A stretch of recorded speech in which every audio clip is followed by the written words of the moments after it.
I'd like you to do today first, so that we can begin working on a reboot character, is to open up a browser. If you have Lightwave open, if you want to hide everything temporarily, if you hit the F11 key, and if the settings are right, it should temporarily just put everything aside. And then go ahead and open Safari or Firefox or whatever browser you're in. And then we're going to go to Google. So we're going to do a Google search.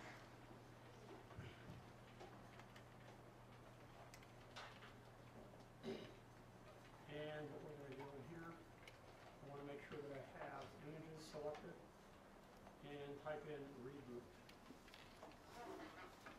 And also after that, maybe a space and put in mic. We're going to do the mic character. And you'll notice that there are a variety of them. The one that I've been using is this one right here. One of these two. This one would work too, but this one I have. And you just click on it, and you say, see full size. So this is the character we're going to build together. Okay. And we're just going to use primitives to build it. Okay. Now, to download this, if you're not sure how to do that, pull down the control key.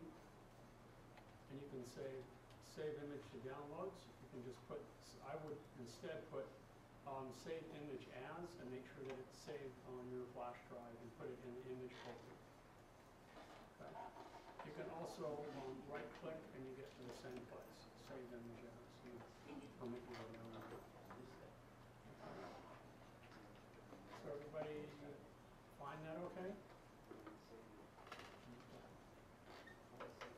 The next step would be, if you wanted to, we could trim this image in Photoshop, but it's really not necessary right now. So I'm going to go ahead and hide or close the browser, and I'm going to come back to model, because that's where we're going to start. And one of the things you can do in model is you can bring in images and place them in the background to use them as a template or as a guide to build your model for proportions. So what I want to do is I want to put it in the back view, just so I can get a sense of proportions. I'm going to follow it exactly. They will give me a good idea of proportions. Maybe instead of back view, I'm going to switch and make it my front view instead. So as long as this in the lower left-hand corner is front or back, you're safe. And the one in the lower right, the corner is right or left, you're good. And the one in the upper left-hand corner, as long as it's top or bottom view, we're safe. And then we always have perspective view in the upper right-hand corner. I just think that works well for now. And when you want to use other formats or other layouts later on, that's just fine by me. So, to be able to put an image in the background, this is what you do. You hit D for display, and it brings up our display options. What we want to do is the backdrop. Notice it's the third tab, the one in the middle. Okay. Notice which viewport it's specifying. We have TL for top left, TR for top right, BL for bottom left, BR for bottom right. So you can put a separate background image in each viewport if you wish. I want the bottom left. And now I'm going to go ahead and I'm going to select the image. Right now none should be selected. And I'll load image. And wherever you save that image, I happen to have one on my desktop. And here is Mike TGA. Now, if yours doesn't open, I need to know. Lightwave does have problems once in a while with different file formats. If it does not open, then what you will have to do is open that image in Photoshop and save it as a TGA file, which is Targa. You can also save it as a JPEG if that's not what it is, or maybe a GIF or something else, and that will enable you to load it. Any luck? Yes? Huh? Mine didn't open. Won't open? Okay, then let's go back. Let's do it this way. Okay, here's my mic image.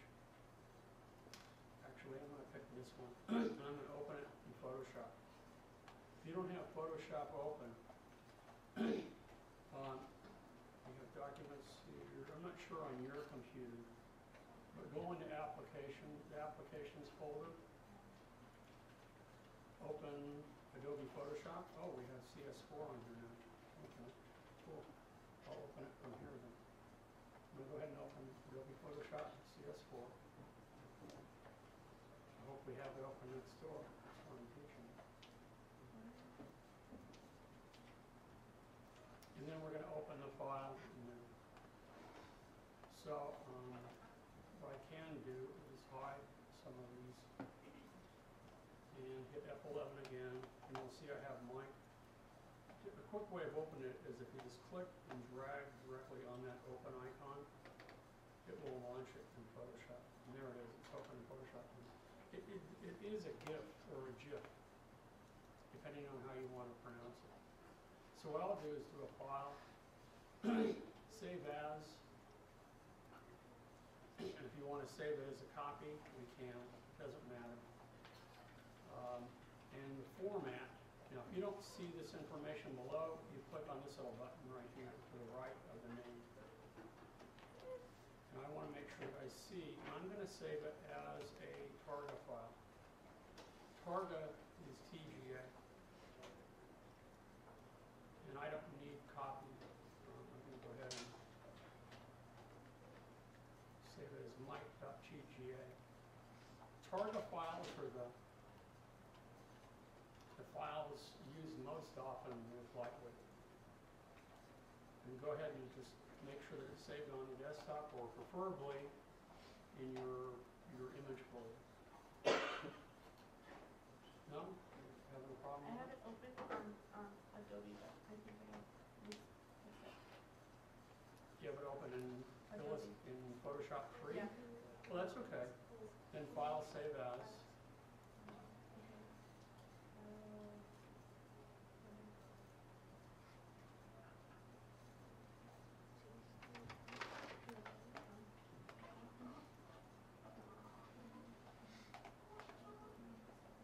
Okay?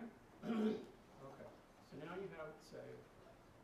And then the step to bring it in is as follows. So repeat that. When you're in Lightweight, make sure we're in Lightweight, because I'm going to go ahead and close Photoshop. I don't need it anymore. Hit D. D is in dog, and that brings up display options. Click on the middle tab for backdrop. Select BL for bottom left. And then under image, you select load image, and then wherever you have that image saved, select that image. And as long as it's a TGA file, it should open just fine. And you'll see it appear in the lower left-hand corner. And that's all the bigger we need it. We don't need to make it any bigger, because remember, scale is, each one of these grid units represents a meter right now. So it doesn't need to be any bigger than what we see it. You can hit A or to fit, or we can zoom in, and it appears big. Okay. Does everybody have all the tools, or almost all of the tools? Does everybody remember? If you don't, how you can make sure that you have plugins, all the plugins selected so that they will be loaded? For right now, I'm just going to use the box. And this isn't going to look exactly like Reboot Kirk. There are some things that they have done. They're a little bit more sophisticated, but we're going to get there just the same. This will be fine.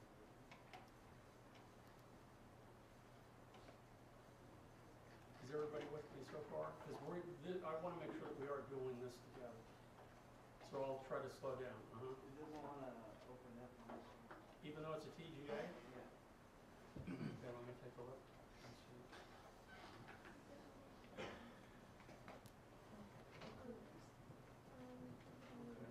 Click the display. Click on that one. Bottom left.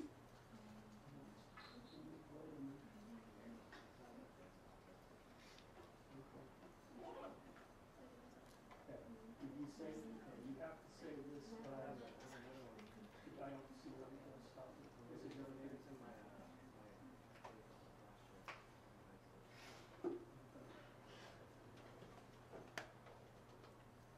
Make sure that this goes in your folder.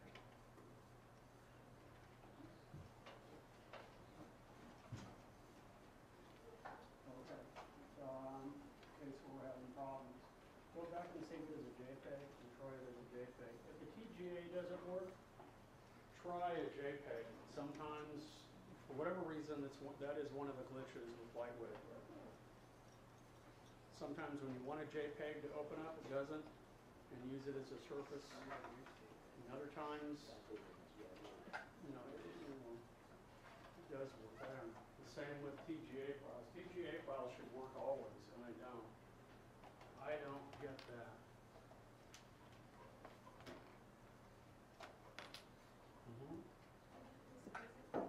Huh? Say one more time. You have to go back into display to resize it, but if you click from here, all you're doing is zooming in. Does everybody understand that? I'm not resizing this, I'm only zooming in using the zoom tool here. It doesn't need to be any bigger than it is on your screen.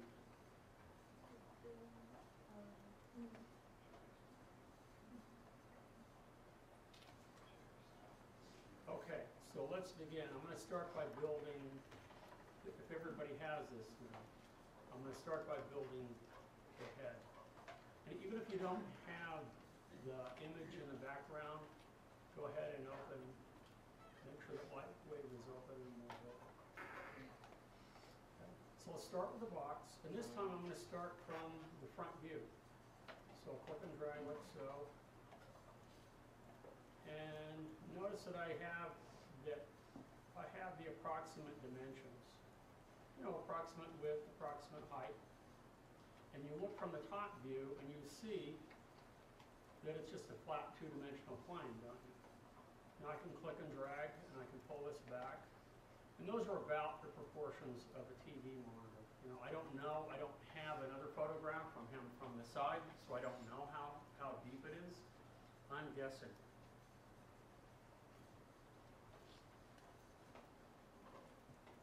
But before I select or deselect this to say my box is done, I have some other options available to me, which are really very nice. So I'm going to look in perspective view. Notice that my box here is going to be the television monitor. Has very crisp, sharp edges, doesn't it? Perfect edges. You look confused. Don't have it? I want to know how you do the reading, but I got it. Remember, you pull on the widget to pull it out.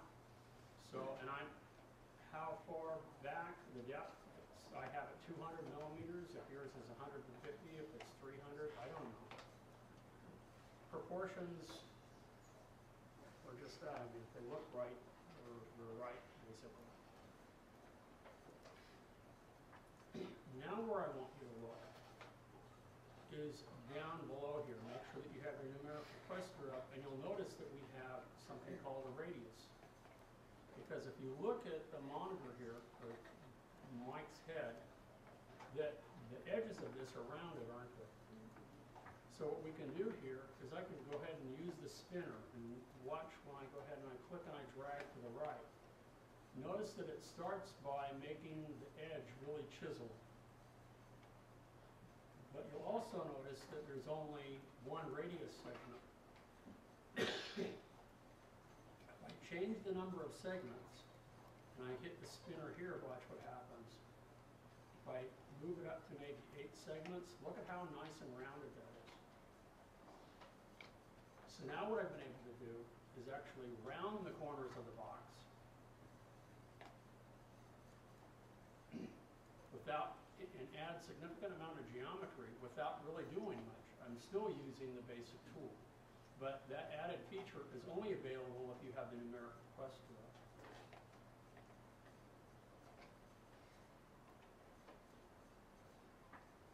Sure, I did. The radius maybe 30 millimeters. Do you see where I'm pointing right here? You add the radius, and by default, it makes a chiseled edge. In order to make a rounded edge, you need to change and add the number of radius segments. And when you scroll up or you put it, or hit the little, the button to the right, and click and drag left and right, you can add or subtract the number of segments to make it look more rounded, less rounded. And for me, 8 looks pretty good. How do I know it's 8? I don't know, because it looks pretty good. You could add a lot more, and it will be really, really smooth, but I just don't need that much geometry. Okay. So, I'm close. I'm getting there.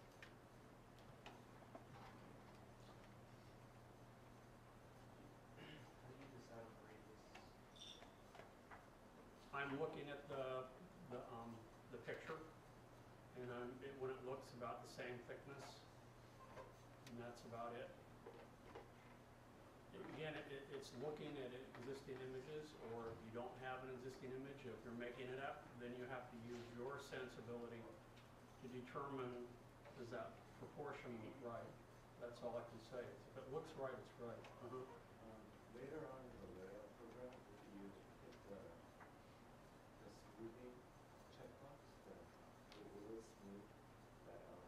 Somewhat. You have to, I mean, it's a good question, because smoothing, you can either do it in modeler or layout, but it's done when you apply a surface to the object, and you can check smoothing.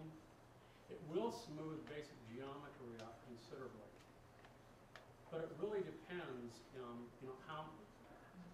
what you're going to do with the object. If, for example, let's say we're going to make a sphere, and that sphere is going to be the planet Mars, and you're going to have a really close-up view of it. You probably want a lot of geometry because you don't want to see those facets.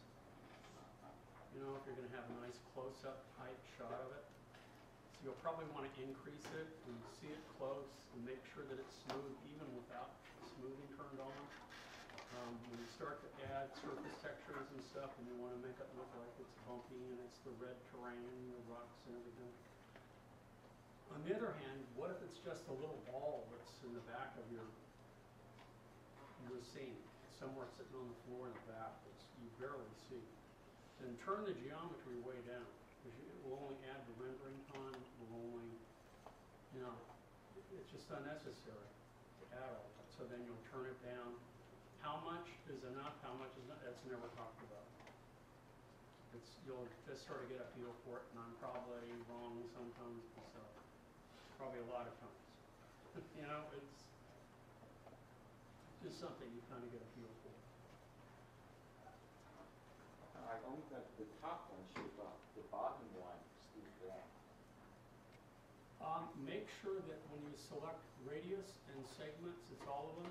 You don't need to add any segments right now for the X, Y, or Z. This will be something different. It's only the segments. You don't see the bottom rounded either.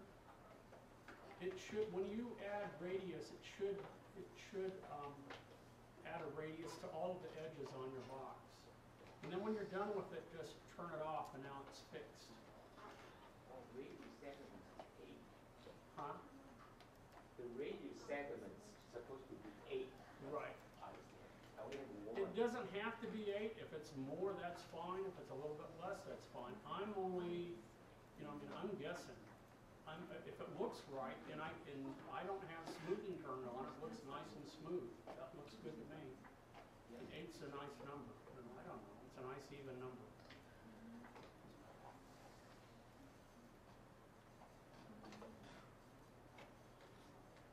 Okay. Now, we're gonna use a more advanced, yeah. When I increase the number of radius segments. If it doesn't do anything, then don't use them. If you increase the number of radius segments, it won't, and you don't see a difference. Have you added the radius first? You have to add a radius Or first. the radius.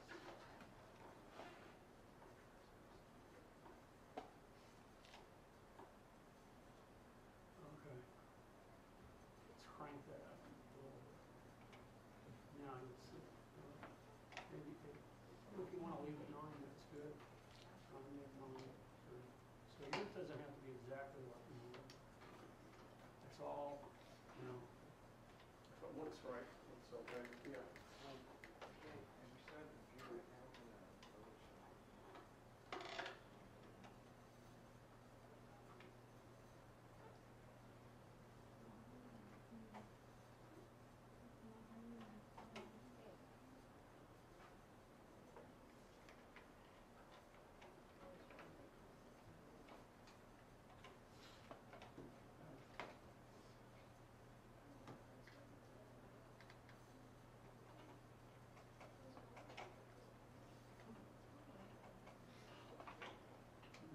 Oh.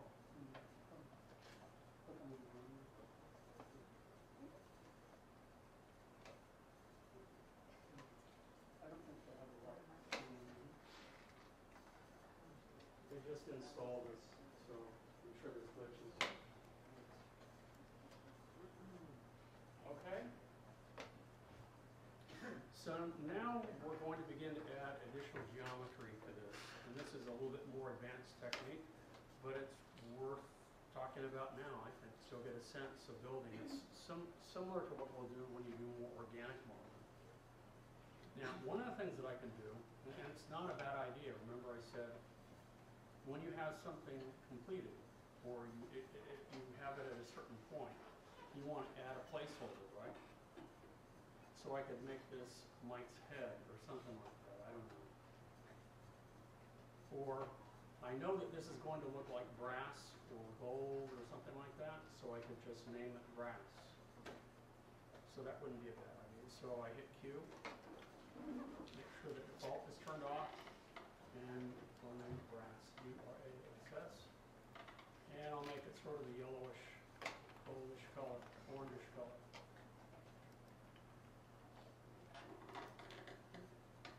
That's really good enough for right now.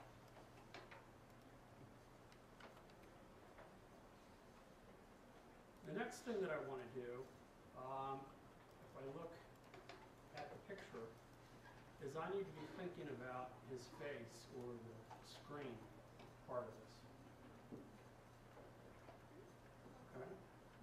So this is how I'm going to build it. And I suggest you just watch, and then we'll work from there. I'm going to go ahead, yeah. Make it color, it's not, it doesn't give you the option to change the color. Did you click Q Yeah. and you deselected default Uh-huh. and you typed in brass and you clicked on the color wheel and There's no color wheel. the little button to get the color picker? Click on there. It says control is disabled. Have you already named it brass? No. It doesn't like that. So, this is your question. I don't know what to do. So you just make a box. Okay, then let's do that. Let's go to Surface Editor. Let's look at brass. And let's quit it from here. And let's make it orange. There we go. So something happened. You also have some other unnamed objects that are open right now. Oh. That might be part of the problem. How can you You can't, the other surfaces, you can't. That's a weird thing with Lightwave. When you start naming surfaces in the part of a project, you can't delete them. I don't know why. You can rename them, but you can't delete them. Very bizarre. So, this is version, I mean, we're using version 8, but even in version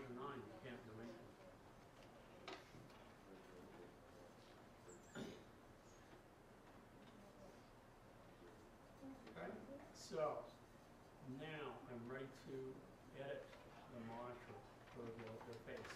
And I'm going to build the face. And I will try my best to think out loud so you understand the logic that I'm using here. You'll notice if I view instead of texture, I can texture wire. And this shows me, in perspective, all of these little squares in here are all the separate polygons that make up this object. At the bottom, instead of points, I have polygons selected. I can select one of the front polygons, just one, and that's it. Okay? Can you repeat again? Huh?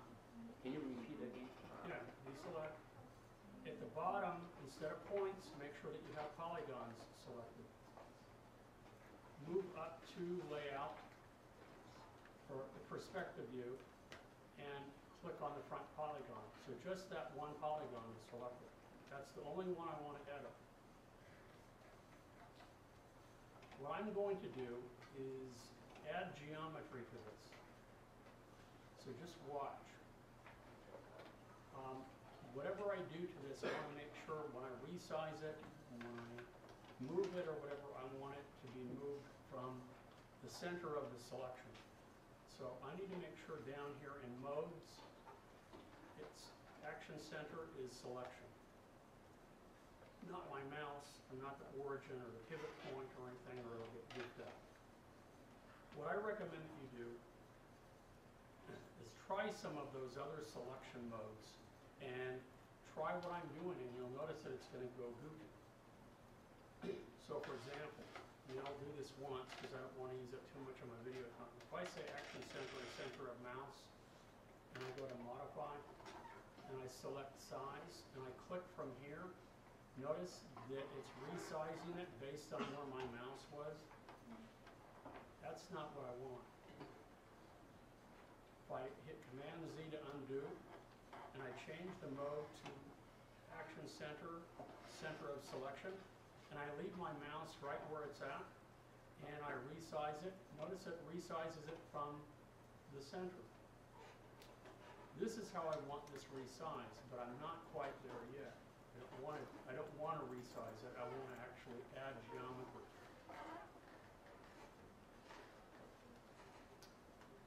Okay? This is how you do it. It's found under multiply, and you will be using this tool a lot. It's the bevel tool, B for bevel. Another similar tool will be smooth shift. The bevel tool is used most often when you're think of it,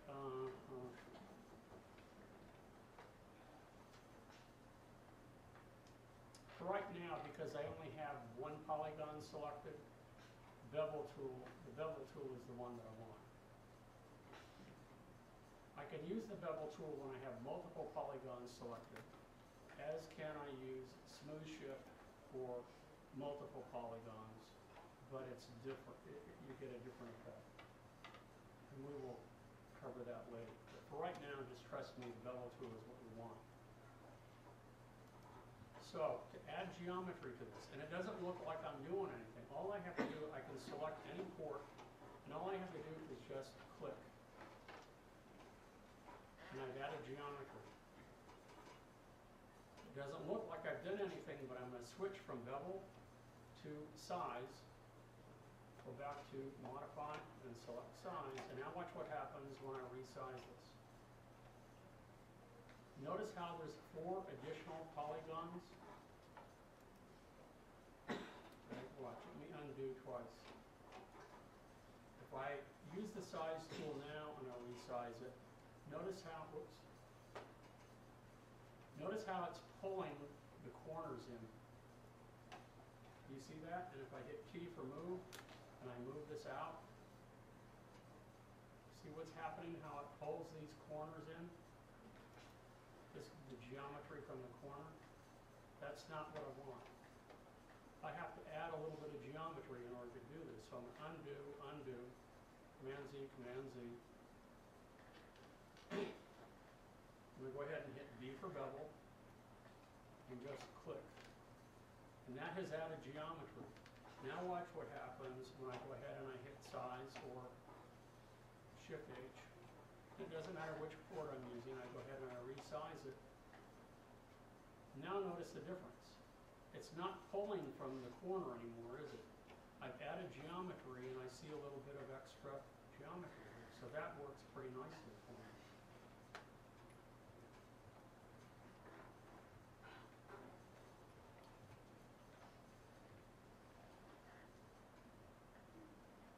Now what I can also do is you'll notice here that if I look at the reboot character, there's a part of this that's actually set back. If you look at the monitor, it actually looks sort of concave. It looks like it's moved back. So I'm going to try right now, with this polygon selected, I'm going to try to move it back a little bit. So I hit T for move. From the top view, I'm going to push it back a little bit. And notice now how it's indented.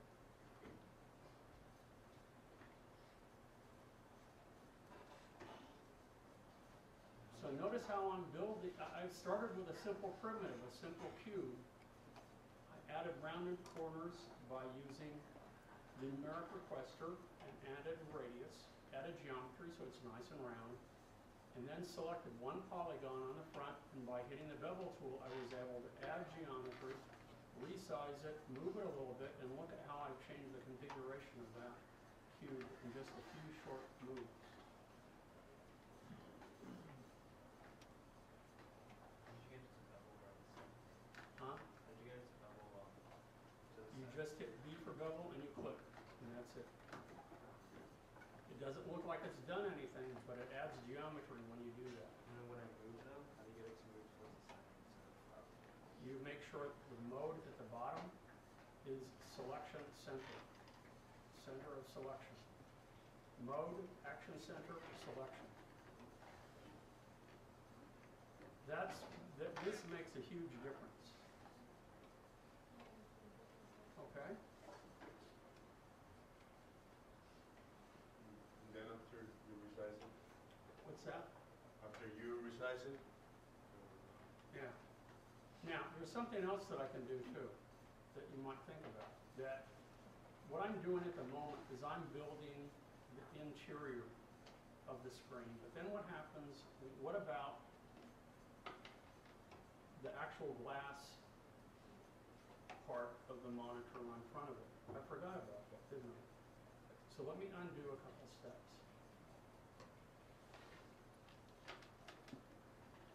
Now what I can do, because remember, when you copy and paste, you can copy and paste elements, and it remembers the exact size and placement, can it?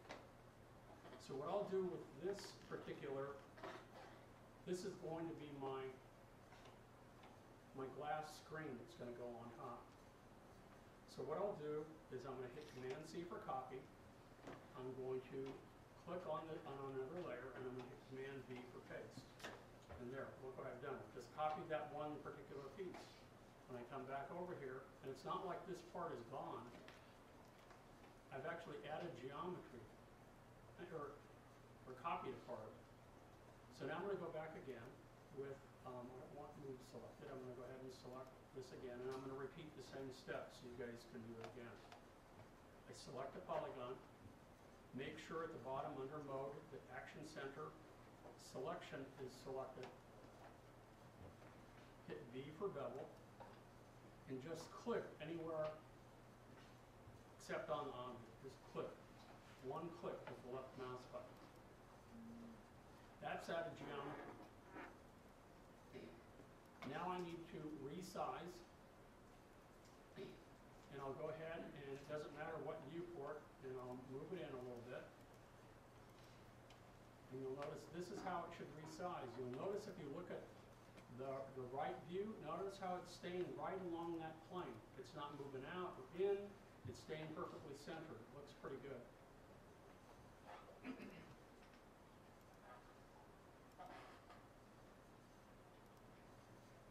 Okay. Now I'm ready to make that look inset. Make it pushed back a little bit so that you see it just as you see here, that this part is inset a little bit. So I'm going to hit T for move, and from the top view, I'm going to move it back just a little bit. So, to make it look deep. And again, it's not exactly like the one that we have, you know, the reboot character, but it gets us in the ballpark. We've already started to use some fairly complex tools or procedures.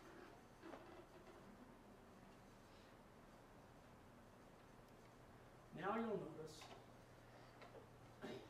that this part of the screen back here is concave, isn't it? So how do I make that rounded? We're going to start to use some modification tools now in order to make it rounded. But in order to do that, we have to add geometry to that plane. Because, think of it this way, if you have a solid piece of anything, plastic, but let's think of metal. If you try to bend it, it's kind of hard, isn't it? But if you, into a nice, smooth, curved surface. But think about a screen, a kind of mesh that you have, that you would use for windows, window screens that you put to keep flies and bugs out and that sort of thing. Think of that piece of metal. If it were sliced up and you added the geometry in a grid like that, and it will become more flexible and pliable, wouldn't it? So that's what we're going to do to this. We're going to add geometry to it. So that we're going to create from that single polygon a nice tight mesh so that it will allow us to use a modify tool to actually make it bend and curve. Okay, so again, to do that, if I keep that one polygon selected, what I can do now is if I look to multiply, it's the third tab. What I want to do is I want it to divide. Now watch what happens when I click divide. It says no edges. Oh, wait a minute. Sorry. Wrong thing here. Subdivide. Never mind. Subdivide. Faceted. I'm going to go ahead and just faceted is fine. And notice how it took that one polygon and it subdivided into 4. I'm going to do the same again and again and again, and it will keep subdividing it until I get a nice, smooth, tight mesh. Subdivide. Subdivide. See how it's getting finer and finer, like a fine mesh screen? I'm going to do that one more time. Really, really tight mesh. Now, one more thing that I probably should do so that I don't, remember how we were talking about non-planars the other day? In order to avoid non-planars, the best thing to do is the triple. So what I can do is if I click right here, triple, or Shift T, it will take all of those square polygons and it will cut them in half diagonally. So now I have just 3-pointed polygons. So when I bend this, I will not have any non-planars. I won't have any non-planars. So now when I click the triple, when you zoom in, you look, see how they're all subdivided? And you see these little square rectangles, but within each rectangle, they're subdivided diagonally. Now I'm ready to bend this, to curve it, to work, so that it looks concave. And again, I want to look from the right view, from the front view, from the top view, from the perspective view to make sure that this works. So we're going to begin to use our modification tools, and these are really, really cool. Some of these are really, really nice. Okay. I can never remember which one, the magnet or the dragnet tool. I think the magnet tool. So again, just watch, and you'll see what I'm gonna do. Notice over here, in the numeric magic, the magic tool, or magnet tool, that we have some fall-offs. I have radial, but if I curve like so, you'll notice that it will be a nice smooth parabola, a nice smooth rounded arc. This will mean nothing to you right now, but when we start to build other parts of mine, it will be, these fall-offs will be really, really critical. Now, in order to, what they are, for those of you who have worked with animation, they're similar to weight limits. So now what I can do is I can right-click, and watch what happens. I right-click, notice it brings out a nice round widget. And then I can right-click again from the front view, and right-click to move it, and you'll notice that I have, if you look at each view, it's actually, if you can imagine, this is kind of like a disc, three-dimensional disc. I want to make sure that it's big enough to encompass the whole thing. So I'm going to go ahead and right-click and make this a little deeper. I'm going to right-click and move from here. Right-click to make this a little wider. Right-click to make this a little bit bigger here, so that it just encompasses the whole thing. Right-click and move it in place. I'm looking at all three viewports. Now watch what happens when I left-click and I move it back. Notice how it's bowing backwards? Look in the perspective viewport. See how it's curved?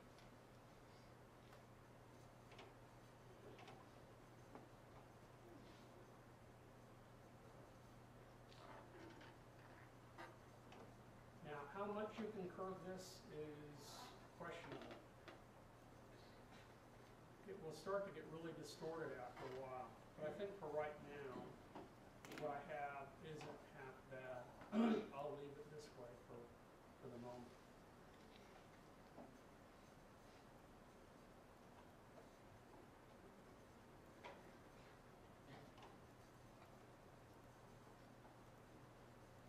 One last thing that I need to do before I change this, notice that the background of that is kind of a blue, isn't it?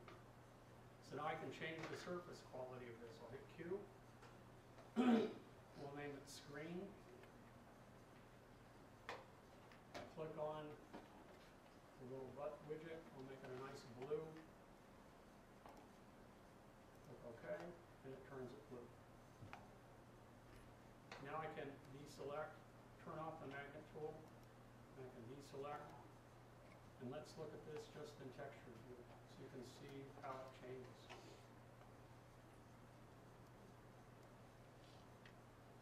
Now I still, notice this border right here, this black border, it still needs to be black, doesn't it? So I'm going to select this polygon, hold down the shift key, select this polygon, hold down the shift key, select that one and that one, hit Q again. Let's name this frame. Click here, let's make it black. Click OK, and it's turned black. So now all of this is comprised of one object, and one object alone. If I want, and what I will do for today, I'm going to do one more step to build the screen on the front. Because remember, I still have that over here, don't I?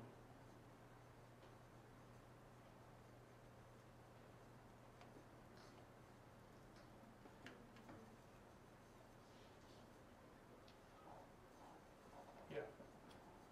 I have a problem. Can we select the? I'm sorry, I say can again. deselect the. Can deselect the figure. What do you, I don't know what you mean. I gotta see. How do you deselect it so you can see? Oh, just click here. Now, I would undo and do it again, because see how it's pushed over? So you want to check each view as you're distorting it and make sure that it moves back. equal it, just hit Command Z to undo, undo, undo, Command Z, Apple Z, there you go. This got pushed over, this needs to be moved over that way a little bit, probably, so hit T for move, and move it over a little bit. There you go, see how it got, you have to keep your eye on every view as you're building it.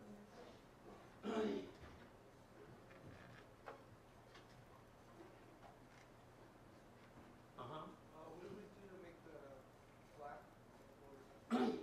I simply deselected everything. Then I selected, making sure I had polygons selected. I clicked on each individual polygon that made that frame. And then I hit Q, named it frame, or whatever you want to call it, border. Gave it a different color, clicked OK, and it turns that. Because for every polygon that you have, it can be a different surface.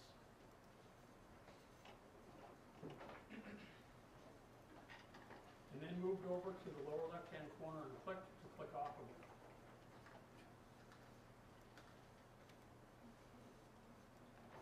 Now, what I want to do is I'm going to build a screen. And I already have the screen because I copied that first plane, didn't I? If I click over here and I click here, see, that's my screen. But the screen bows outward, doesn't it? Or it should. You know, to make it look like an old-time kind of monitor. You know how the glass bows out a little bit? I mean, these are nice and flat. We're not talking about the new Vizio or the new, thin flat screen TVs. We're talking about the old days, kind of a retro look, where everything is kind of rounded and blobby. So just as we bent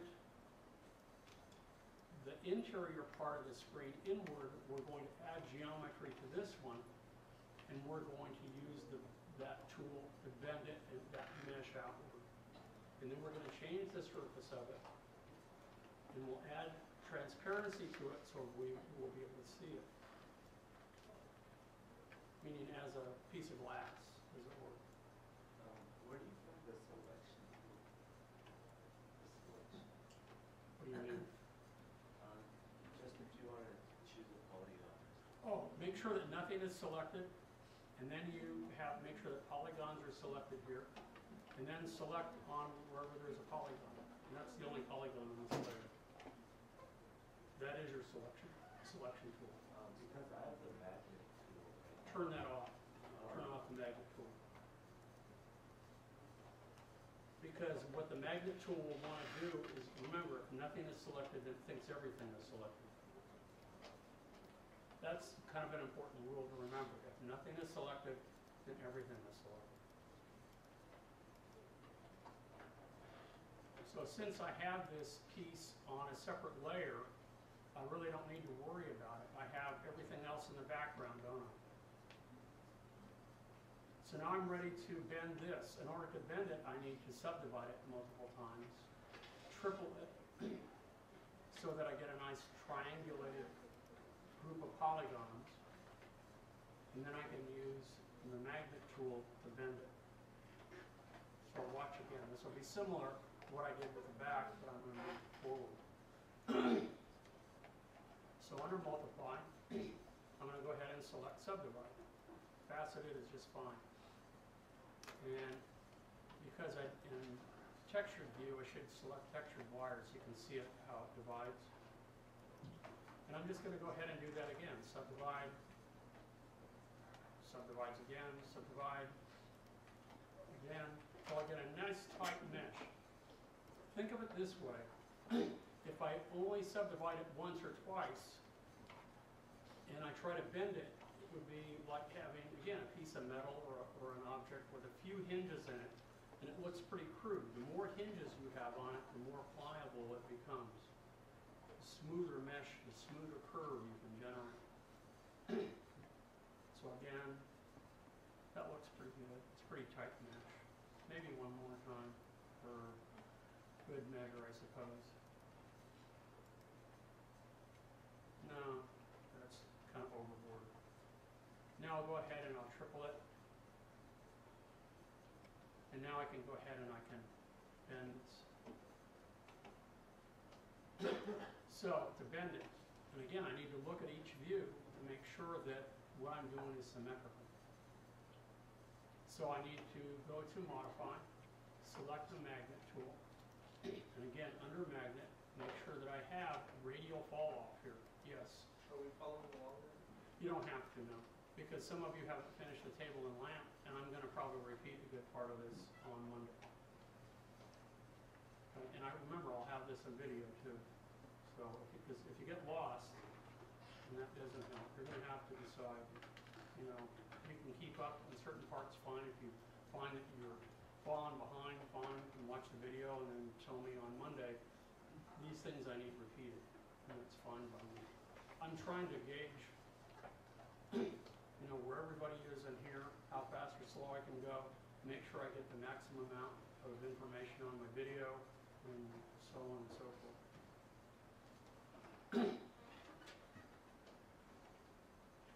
So now what I'm going to do is with the Magnet tool, I right click in order to bring out that widget. Right click from the front view in order to expand it, right click to move it, like so. And now I'm going to left click, pull it out. And this isn't going to work for me. Can you see why it's not going to work? Stick it out. Huh? Stick it out like what? Because you can see the edges. I had hoped that this would work, and it's not going to work for me. But there's another thing that I can do. So this is a good example of, oh, Kirk, I forgot how I was going to do this. Oh my gosh, what am I going to do? So that's just not going to work. So I'm going to go ahead and undo. I'm going to turn off the tool. I'm going to go back to my front layer, and let's see what we can do here. I'm going to go back. I'm going to zoom in from here.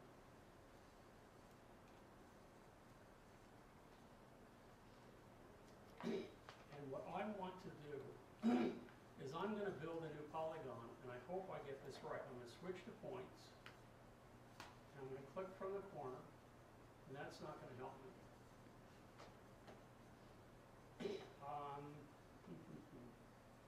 What to do, what to do. Let me try to select. This is going to be really, really tough. Maybe I should switch from texture to wireframe. And let's move this so I can see the corners pretty well here. I sort of messed up. Sort of. We'll see.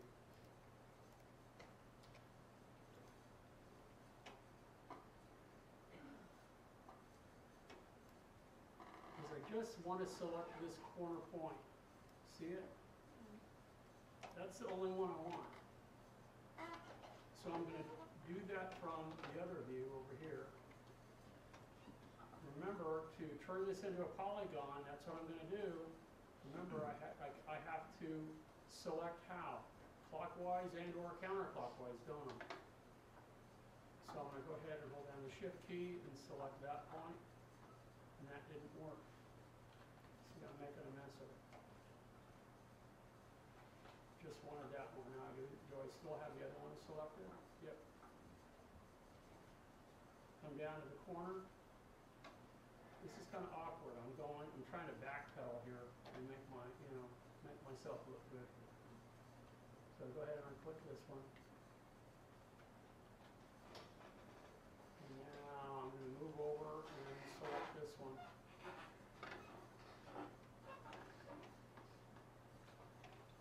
And now I want to see this from the front view. So I move it back around and zoom out a little bit. Now let's switch back to texture view. Whoops. Texture view. Now with all those 4 points selected, how do I turn that into a polygon? P for poly, right? Just made a polygon on top. And it is attached to everything. Now I'm hopeful, I'm going to try this again, that by doing that it will be attached to everything. So I need to deselect the points because now I'm going to switch back to poly. And I have one polygon selected. So I'll go back to multiply. and I'll select subdivide. Just repeat what I had done before. To see if this works or doesn't work, I can probably try it now. I'll just go ahead and do it. I'm pretty sure it will work. I'm going to subdivide several times.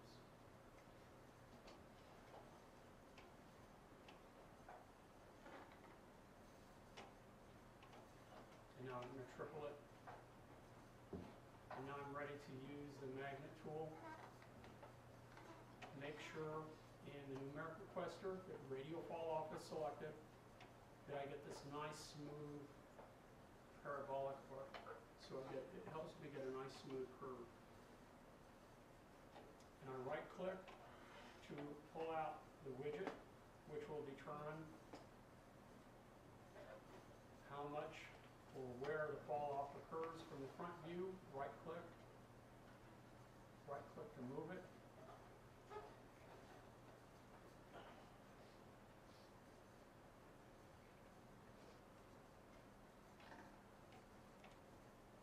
Okay, I'm going to go ahead and bend this outward now with the left mouse to see what I get. And notice how it sticks to the rest of the stuff. See how it's nice, it's attached now.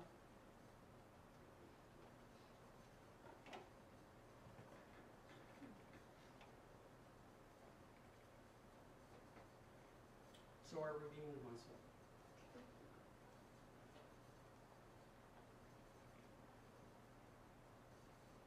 So this looks pretty good. You know, not perfect, but it's all right. I can go ahead and I want to make sure that this is pretty symmetrical. So I'm going to move this over just a little bit. See how I'm looking from the top view, I'm looking from the side view. Looking, I should probably from the front view, move that over just a little. Make sure that it's nice and even and symmetrical. And not bowed one to one side or another, or tweaked or distorted.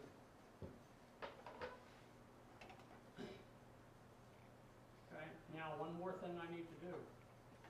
Because I have this the way I want it, I can now turn this into another surface.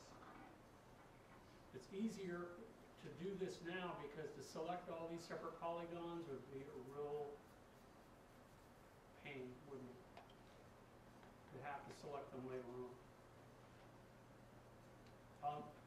Another point in the class, one of the things that we'll do too is we can take all of these polygons and you can turn them into parts so that later on it's easier to select groups later on. So I'm going to go ahead and hit Q. And I want this to be glass, because that's to be the texture I'm going to use. And glass, in fact, is or can be different colors. It's typically kind of a bluish color, smoky kind of gray color, or a greenish color. In some glass, you may see old glass can be cobalt blue. You know, there's some really pretty glasses, different kinds, but even glass that you see, if you look at this glass here, it's not perfectly transparent. I mean, it is transparent, but it does have a color to it.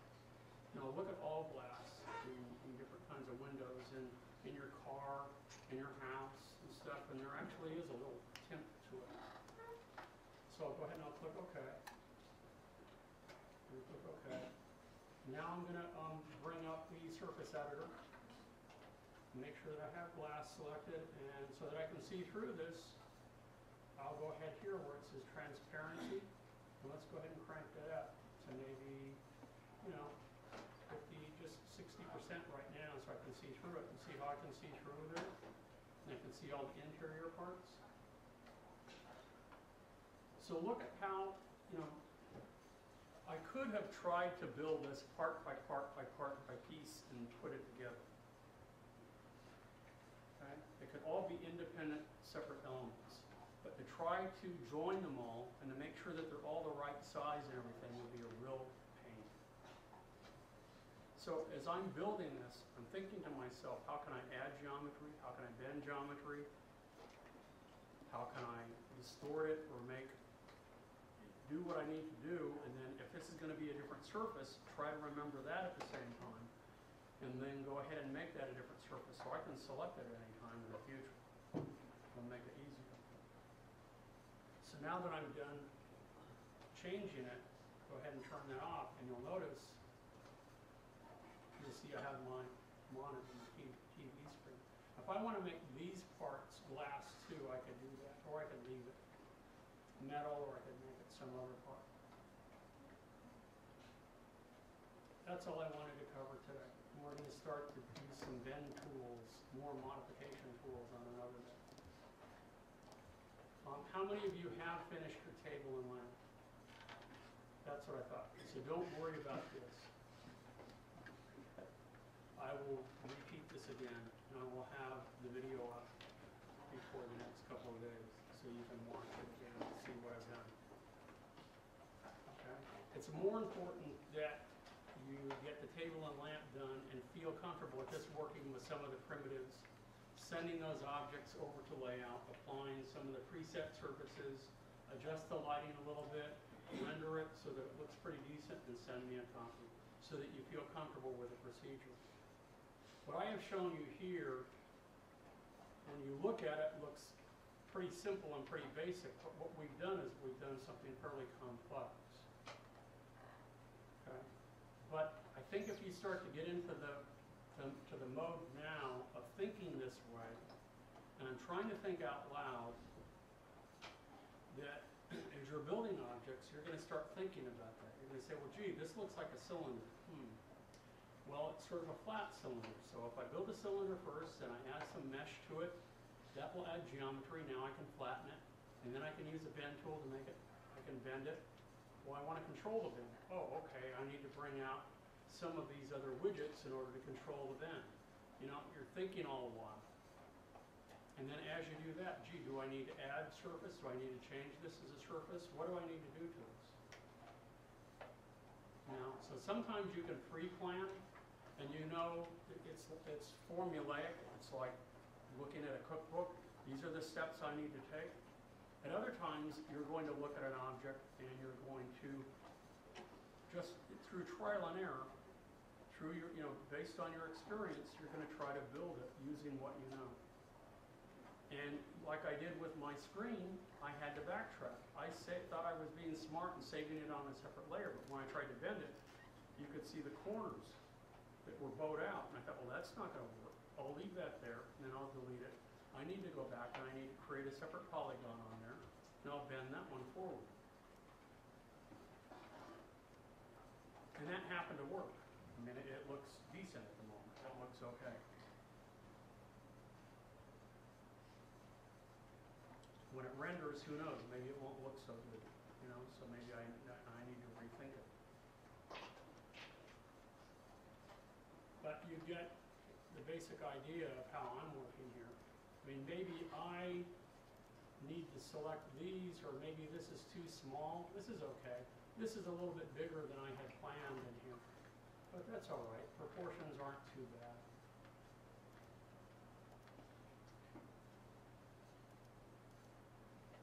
I guess the next thing that I should do before I turn off my video is to save it in my object folder, and we'll name it Reboot File. Save object as Mike, and go to my desktop, because that's where I have my current folder. Save it in objects, and I'll save it as book. Okay? So if you need to take a break, take 10, 15 minutes, come back, work on the table and lamp. If you're already done with the table and lamp, then try to redo some of the steps that I've done today. And if you're lost, and ask for my help.